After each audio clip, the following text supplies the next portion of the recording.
Hi, this is Wendy with Scrapsupply, and today we're going to make a cute little album using our bind-it-all and the Route 66 license plate. The supplies you need to make today's project are the bind-it-all, heavy-duty scissors or wire cutters, a wire coil.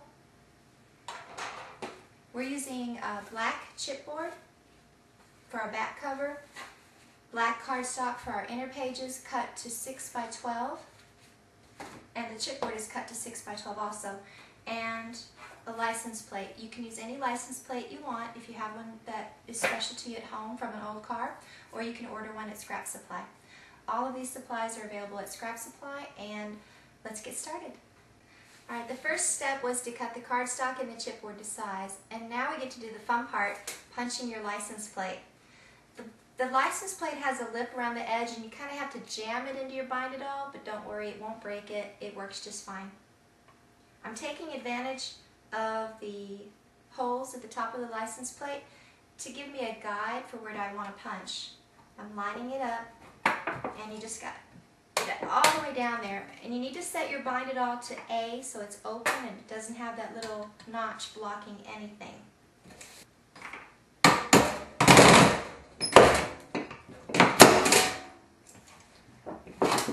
Okay, as you can see, it didn't break, and it did punch just fine, all lined up nice and even. Okay, I'm going to use the other holes to make another set of markings, and I'm using the hole that kind of comes on the license plate as a guide on the bind-it-all machine again. Muscle it in there, make sure it's flat and even, and punch.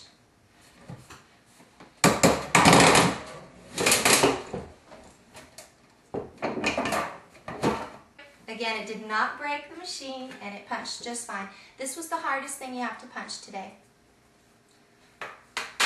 The next step is to punch your chipboard and your cardstock, but we want to make sure that we line everything up exactly. So I'm going to get a pencil and use the album cover to show me exactly where we're going to mark. When you hold your license plate against your 6 by 12 chipboard and cardstock, you'll notice that the license plate is just under about 1/4 of an inch less than the full 12 inches wide. So I'm using a pencil to mark on my chipboard where I need to chop it with my trimmer. I'm going to do the same thing to one piece of cardstock to make sure that all my pages are the same size. I prefer the tonic trimmer because it does cut the heavy-duty chipboard. I'm going to use my first piece as a guide for the second piece.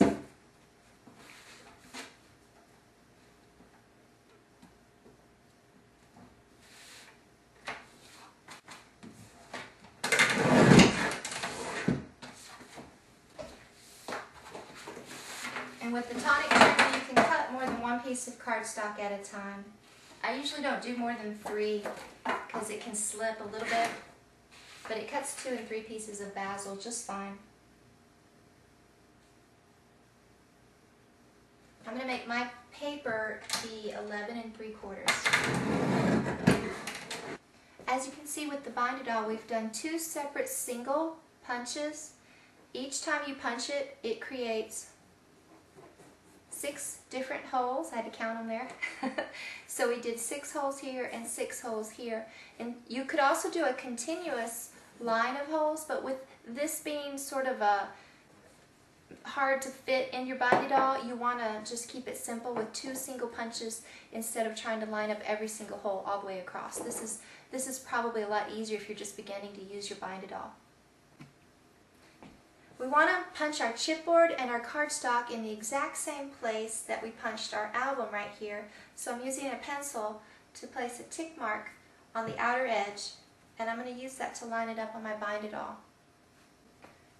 Okay, it's time to punch the chipboard back.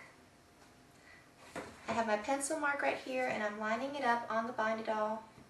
In case you didn't have a bind-it-all yet, it has these square guides to line things up with, and so that's what I'm using.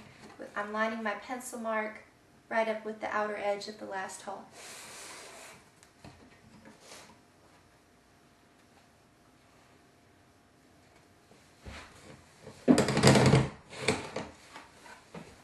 inches right there. And I'm going to do the same thing for the other side.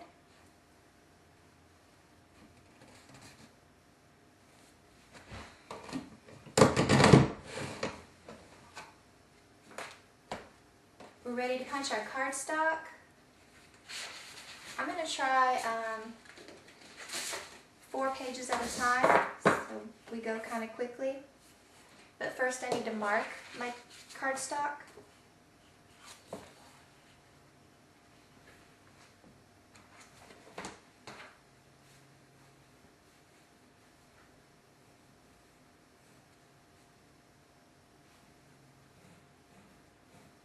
It's not hard to erase your pencil marks, so a pencil is a great way to place your marking on your cardstock.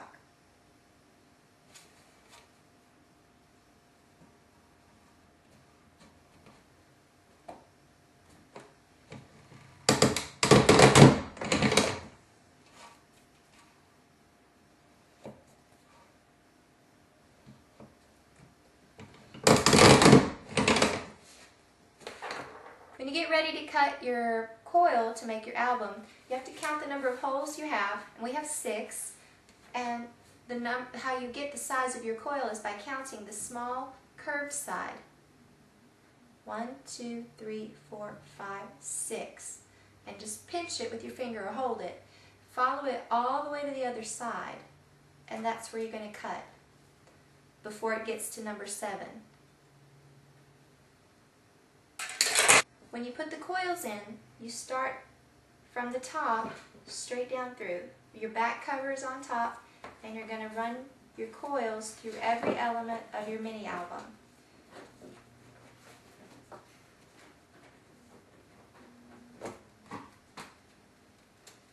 You want to shake it to make sure that you've got every page in there and nothing's loose. If you have to open your coils back up, they're not going to be nice and pretty.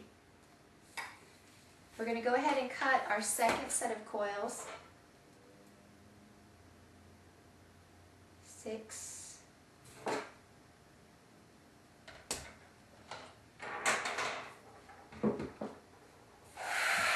And again, you insert the small coil through the top of your stack.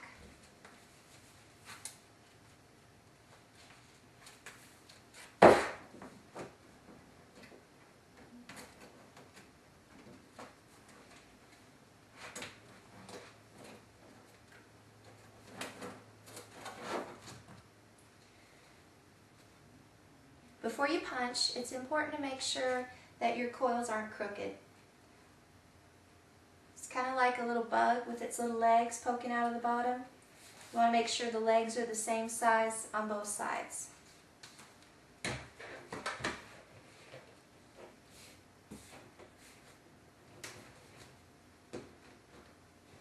Since we have 2 sections, we're going to punch them separately.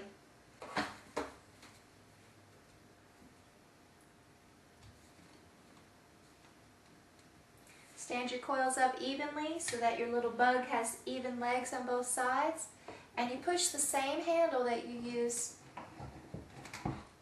to punch to coil. I like to squeeze it for a minute to get it nice and tight. We're going to do the other side, and I think I'm going to tighten it up a little bit more because it's not as close as I prefer.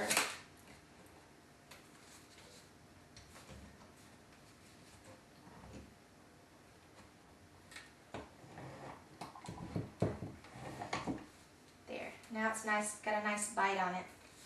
We're going to do the other side. Left-handed. You've just finished making a license plate album with your bind-it-all and your supplies from Scrapsupply. It's ready to record your travels, a new car or a license for your 16-year-old, or just any kind of fun vacation. Maybe an album about all the cars you've owned.